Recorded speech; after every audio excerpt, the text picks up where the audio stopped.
When Israel is pushed to the situation it will be pushed to, of having to believe they mean it, and when every bit of jiggery-pokery behind the scenes runs out, and when the UN and distinguished figures have run out of time, and Iran is about to produce its first bomb, Israel will strike. Every single country, including this one, people from our elegant diplomatic service, people from America, everyone will condemn Israel. Everyone in the Middle East will condemn Israel. And they will go back to their homes and they will say in private, thank God for Israel. The Saudis, the Bahrainis, the Egyptians, the Libyans, the Lebanese, everybody will say thank God they did it, because nobody else would.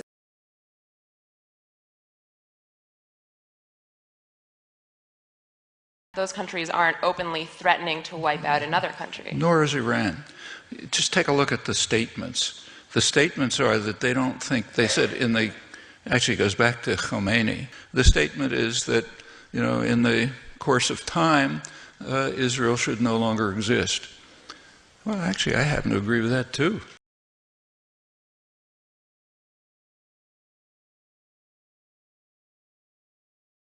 The part of Hamas that crossed the border on October 7 was trained, funded, and prepared for October 7 by Iran. Iran is a country that has no border with Israel and absolutely no interest in Israel. So why is it spending a double-digit percentage of its GDP on destroying Israel? Just as an analytical diagnostic question, explain. What? It's a huge thing happening in the world. Why is it happening? I think that you have created an academic and intellectual world. I include the American media, most of it, not all of it, obviously, that is a intellectual wasteland. And it is empty and deeply uncurious and convinced everything. It knows everything about everything. It's a religion whose only question is, how should I think morally about this, and not, first, how do I understand it analytically? Even the white part, if take white European Jews of Israel, they conflate them with American Jews and don't understand that American Jews and Ashkenazi Israeli Jews have had the opposite 20th century. American Jews didn't go through the 20th century because they lived in America and were saved by America. But in 1921, Congress closed America's doors with the Emergency Quota Act, and all the rest of the Jews that didn't make it in either died or became Israelis. So leave out for a second the Mizrahim. Just the Ashkenazim. We're literally the last living Jew in the Eastern Hemisphere.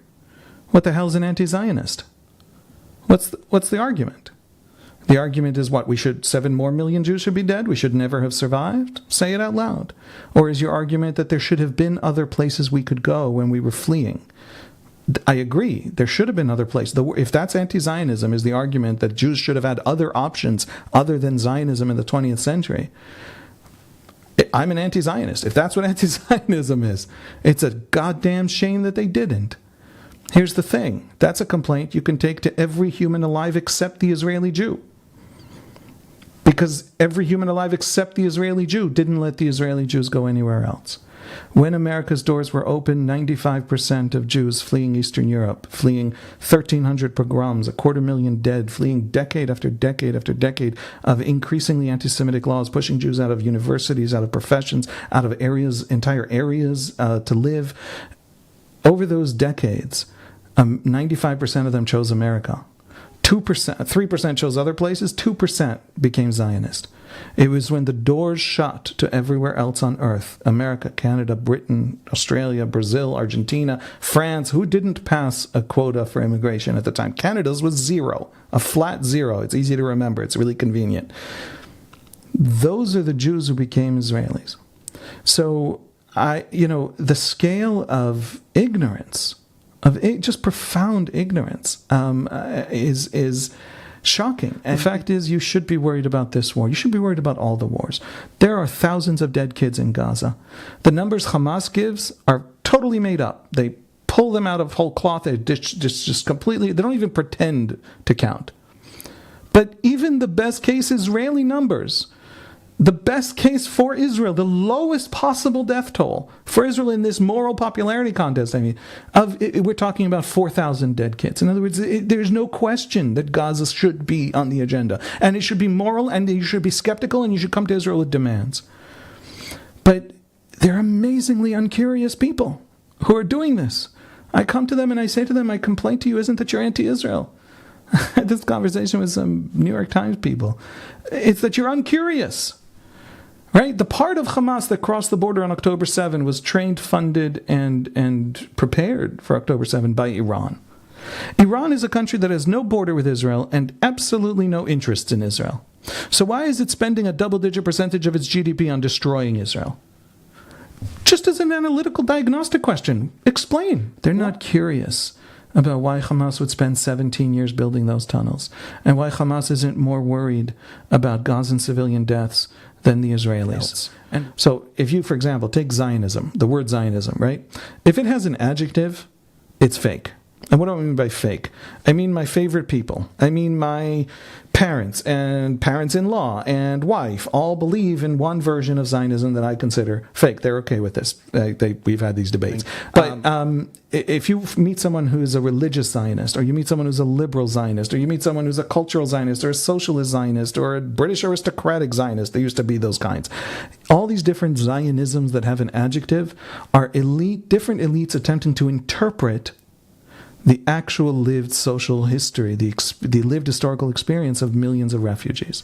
And so elites tell stories, and usually they're self-serving stories. And so all the versions of Zionism that get books written about them by elites are those versions of Zionism. So if you have a Peter Beinart who writes about his heart is torn asunder because the American liberal dream of Israel turns out to not be the perfect model society that they imagined it was in the 60s. Well, that's an elite, waking up to something not being convenient for a new generation of the same damn elite. None of it was real, not then, not now. And that's my personal view, why we don't tell that story, because too many elites are telling that story. The fact is, there is nothing else you should learn about Israel other than that refugee experience. And from that refugee experience, you can start to learn other things. For example, you want to talk about the Nakba. I'm doing all the talking. I apologize. My wife laughs at me that this is what happens when I meet polite people. On college campuses, there's this discourse about the Nakba, the disaster that is the 1948 displacement of Palestinians, that is the Palestinians, sort of the founding anchor of their story. And I want to talk about the Nakba because what Palestinians think will profoundly shape the future of my children. What college campus kids think in America won't. And so I want to talk about the Nakba more than they do. Here's the problem. The total death toll of the Nakba is about 8,000 dead, which is a tragedy and it's terrible. It's also the 1940s. With respect, the Palestinian official number is something like 13,000. Western historians generally count it something like 8,000. This is a tragedy and it's important, and the displacement is bigger than the death toll. But who are the soldiers of the IDF in 1948? The soldiers of the IDF are not just survivors. They're not just the children of these refugees. A quarter of the soldiers of the IDF in 1948 are DPs. Who are DPs? DPs are people liberated from the camps, from Buchenwald and Dachau and Auschwitz and Bergen-Belsen and all the rest, and a year after the war are still on German soil in camps, and this time patrolled by the American and British armies. And Truman begs Congress to let down the quotas.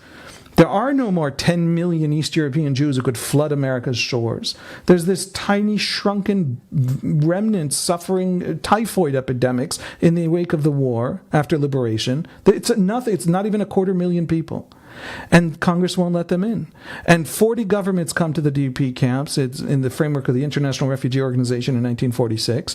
And they interview all the DPs to take them and give them jobs, essentially, and they take all the 400,000 Nazi collaborators from the Baltics, and they take all the Polish Catholics, something like 750,000 DPs in the immediate aftermath of the war, that they all take, and they all get naturalization, they all get citizenship out there in the West.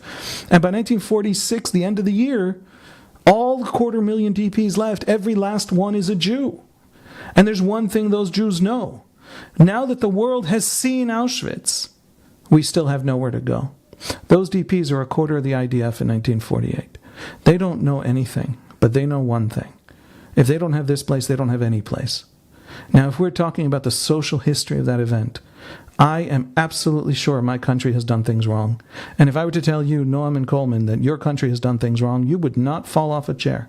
That is not a shock to you. I'm an actual Israeli. I'm not engaged in the moral popularity contest. I think that's kind of a pathetic thing to be running in your head about the rest of the world. But if you don't know the basic social history of real people and their lived experience of the millions, you will not understand anything happening.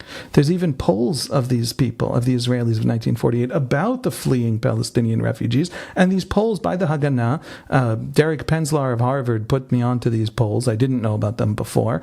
This is not knowledge that is impossible to acquire. We just have to put it together. There was a lot of sympathy. And also the one crystal clear understanding that we need this place or we die. And the only thing left in American Jewish memory of that experience of the hundreds of thousands of dead and the millions of fleeing is Fiddler.